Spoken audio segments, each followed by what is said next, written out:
Président François Mboukou Kassa, bonsoir Sika Oza, merci na soutien na yo, merci na tous ceux qui ont ça avec notre mot tonton Denis Mpongo, bino tout na niveau ya France. Maman Marie-Antoinette Makayabo, encore une fois merci na nyo sozo sala pona mwana na yo avec tonton Nangai, Chirac Makayabo, tonton Jacques Yebo na Afrique du Sud, Crispé Kayembe, grâce qui bombo, Thérèse Dissabe, Delphine Manzeze, na pesmino bambo théâtre.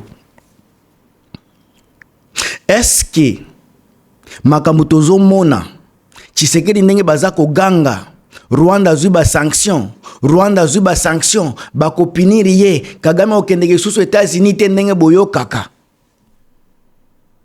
Est-ce que bazouaka ba sanction symbolique ou bien ba sanction économique? Parce qu'il faut que ça la ba nuance na kati ya makambo ngonyos. Ezana ba sanction symbolique oyo Tshisekedi azako senga, bo pesa ye sanction. Ba pesa sanction o eza selo demande na bino. Est-ce que ça selo demande ba américain? Est-ce que ça ba sanction selo modèle ba américain ou beza ba sanction on bino boza ko futela mbongo po ba sanctionner mutu ba yoka ke bino pe bozo sa la diplomatie agissante. Mais en réalité est-ce que eza ko jouer positivement sur Tshisekedi ou bien eza ko jouer négativement sur Tshisekedi? Yango ne tozo lobela awa. Encore une fois, nenge batu bazako matana ba kreno ko lobela ba accord nucléaire qui oeza ko humilier Tshisekedi, ba vérité cachée obino bozo yo kate bozo ko kakoyo ko ndimate ko découvrir été nazo pesa la bino na kati émission. Pendant que Kinshasa azako promettre ba sanction contre Kigali, Washington vient de signer encore une fois ko signer à l'UNI ba accord. Il y a stratégie, et ça accord symbolique était accord stratégique et puis accord wango, et ça accord qui est plus de 50 ans. Donc nani Kagame azako préparé après lui. Makambu américain bako sala soki paye azate. Makambu bako sala na mboka na ye. Ezako brage ba minerete mais azako mema batu bayande kotonga cheye ba centrale soki nucléaire wana civil wana oyeko banda ko transformer ba minéraux. Donc bana ya Rwanda wana bako zala na misala pendant 50 ans eza makambu ya lelote ezako eko dire pendant eko dire longtemps. Alors pourquoi Félix Tshisekedi est-elle en réalité na kati ba impasse? Alors na kati vidéo bo découvrir comment le Rwanda s'impose comme le partenaire indispensable des Américains pendant que RDC s'enfonce dans les inquiétudes multiples. Alors, on a la analyse sans filtre. Je ne filtre rien. Si la réalité politique est secouée, grand lac Mobimba. Alors, bandeko bozala déjà prêt parce que à tozo kota na kati ya détail. Grâce à Kibombo, Thérèse Dissabe, Pierre Okende, Delphine Mafuta Mazeze, mwana ya Marie-Antoinette Makayabu, yeo yo nakati ya banalize na ye. Place na kobeta mabaku, bo corriger ngai parce que eza simple analyse. Bino ba politicien boza sima ba caméra bozo tala kabiso nga personnellement, soki boza neloko ko bakisa, bo bakisa. Parce que ko permettre nga tango na kotanga ba commentaire na bino et ko permettre nga na yeba na ye ko lape makambo ebele sur ba analyse politique ya mboka na biso. Alors peuple congolais bola muka pendant que bazako Tshisekedi azako distraire biso na ba discours ya victoire ya diplomatie agissante, réalité et gifle Tshisekedi à plein visage, à jouer gifle mounene ya ba américain.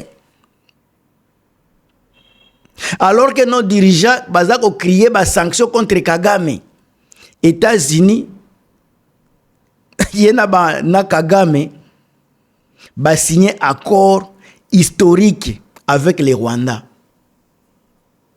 Oyo ya Tshisekedi ya ba accord ye mutu amemaki azako négocier na ba américain afuti ba mbongo po américain azwa contrat na ye. Mais oyo américain azako signé na Rwanda.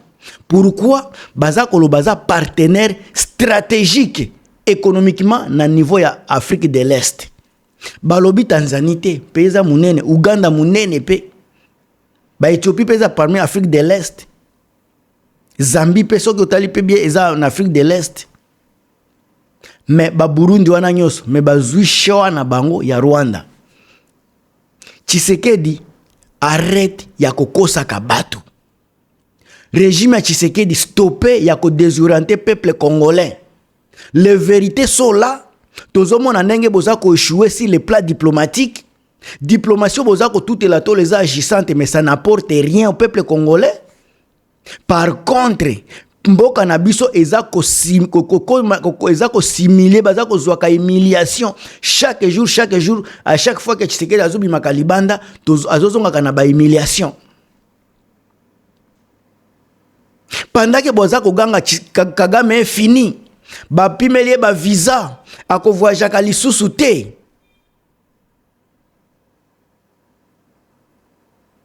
Mais Américain a offrir ye, a confier ye énergie à lobby et comme na maboko ya Rwanda, énergie. Alors nani mutu azokosa? À chaque jour naza ko lobana bino bandeko. Communication à Tshisekedi eza bourré, eza tourné autour du mensonge, autour ya nini ya désorientation, ya peuple congolais na ba vérité. Chaque jour naza ko lobakango awa. Oya zana misu ya komona aza komona. Oya zana mato ya koyoka aza pe ko comprendre na ye. Alors nani mutu aza kokosa na makambo nyonso? Alors nani mutu akomi sikalelo isolé? Nani mutu aza isolé na makambo yango? Toza ko solo lango kaka. Awa toza ko solo la vérité. Awa sans filtre ndi toza ko solo la. Alors ba contraste o tozo mona entre maloba ya Tshisekedi na ba réalité ba américain bazo sala. On azoloba. On ne confie pas le nucléaire civil à un pays instable ou sur le point d'être sanctionné. On ne peut pas. Ce qui bazala qui n'a pas à sanctionner vraiment ba Rwanda, peuple Rwanda, na gouvernement mobimba, balinga qui jamais ko confier bango nucléaire. Bobi nucléaire. Bozo ngo na blague. Un pays au bozolo ba ko sanctionner, ba ke ne ko confier bango nucléaire. Je ne pense pas que c'est normal et c'est possible. Donc, communication Tshisekedi encore une fois. Baza koko sabino. Baza koko sa peuple congolais.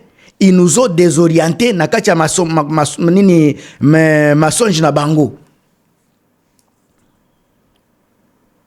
Tant que la nucléaire et la technologie de pointe. Donc, les Américains baza ko installer ba réacteur SMR au Rwanda, pas à Kinshasa. Bozolo ba Américain baza ba partenaire ya Congo. Oui, Amérique za partenaire ya mutu nyoso, mais na mutu azana ba niveau na ye. Batutu baza ba élève par exemple, mais zana ba élève baza na ba poe ya likolo, musu za pe na poe ya muke, ba me bango tu ba élève. Donc tout le monde est partenariat Amérique zaka Congo te. Ba Uganda pe baza ba partenariat okende pe na soki na ba France baza ba partenariat, baza ba partenaire. Na Chine pe baza na partenariat na bango, mais mutu na mutu na catégorie na ye. Soki baza ko pesa technologie à pointe lokola ya ba réacteur ya SMR na Rwanda, c'est parce que façon na bango na façon ya Tshisekedi déjà différent. Tshisekedi aki ko lobane na ba réseaux sociaux, on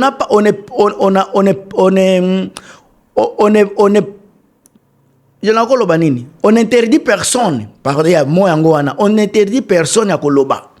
Mais ba réaction eza personnelle, eza pe motivé selon ndenge mutu na mutu asa kota la makambu. Réaction américaine, bango ba moni Rwanda aza ko satisfaire ba condition na bango. Est-ce que Tshisekedi aza na capacité ya ko satisfaire ba condition ya ba américain? Question fubo banda komitu na olia ko ya koloba n'importe quoi. À cela, le message est clair. Pour Washington, le Rwanda était partenaire fiable. Un partenariat fiable avec le Rwanda. Et stratégique. Donc, pour l'Amérique, le Rwanda était partenaire fiable et stratégique. Mais pas RDC. RDC peut être également partenaire, mais n'a pas fiabilité, n'a pas stratégie. Oyo Tshisekedi alobaka baza ba partenaire stratégique na États-Unis eza oyo bango bazoloba. Est-ce que département américain bazoloba pe Tshisekedi aza stratégique soki alobaka ngo mais ba stratégie pe eza na dimension ebele oyo azopesa minéraux stratégie ya ba congolais za kopesa minéraux ya ba rwandais eza ko transformer yango ko sécuriser yango ko tinda yango pe.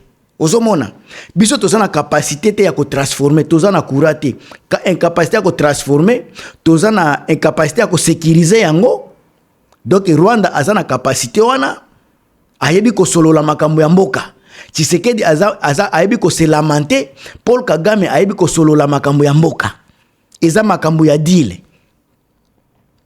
RDC n'est pas vu comme un réservoir de matières premières qu'on laisse s'épuiser. Donc, tokota tolongola ba imagination oyo peuple congolais azanango kolobe Congo ezeloko ya makasi, oui ezeloko ya makasi na ba dimension mususu, mais tango comme na makambo ya stratégie oyo ba tozolobela awa aza makasi te, aza faible. Alors, en réalité, il faut que Banabino Tshisekedi a peur. Tshisekedi est dans des inquiétudes inexplicables. Tshisekedi a peur. En réalité, l'inquiétude n'est pas à Kigali. Inquiétude est dans le palais de la nation à Congo. Tshisekedi sait que sa diplomatie de pleurs a échoué. Tshisekedi n'a jamais fait une diplomatie agissante. Il est dans la diplomatie de pleurnicher. Diplomatie de pleurnicher. Diplomatie de pleurnicher. C'est ça Tshisekedi. Pendant que Bamisusu bazana katia ba diplomatie agissante. Donc Rwanda azalaki na diplomatie agissante. Tshisekedi soit Congo azana diplomatie ya pleurnichard. Ya kolela lela.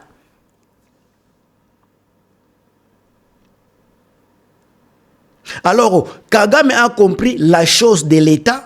Nalobaka toujours, la chose de l'État, c'est Kagame. Mais désordre de l'État, c'est Tshisekedi.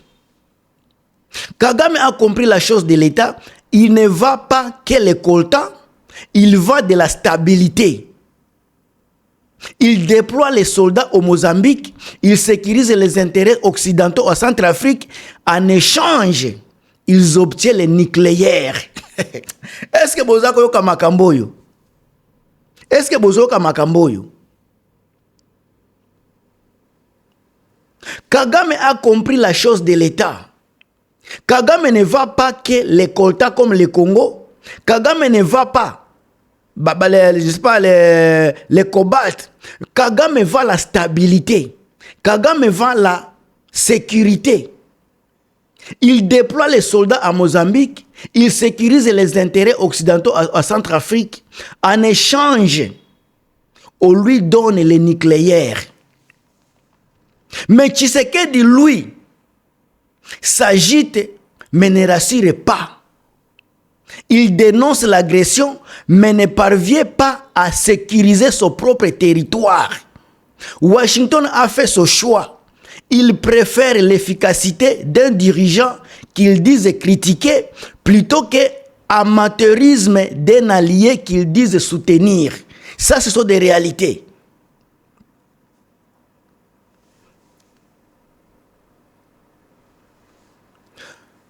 Baneko, la vérité qui fait mal yango naza kushite. Mais elle est nécessaire, Baneko nangai. Cet accord nucléaire est la preuve que le Rwanda reste l'enfant chéri de l'Occident dans la région.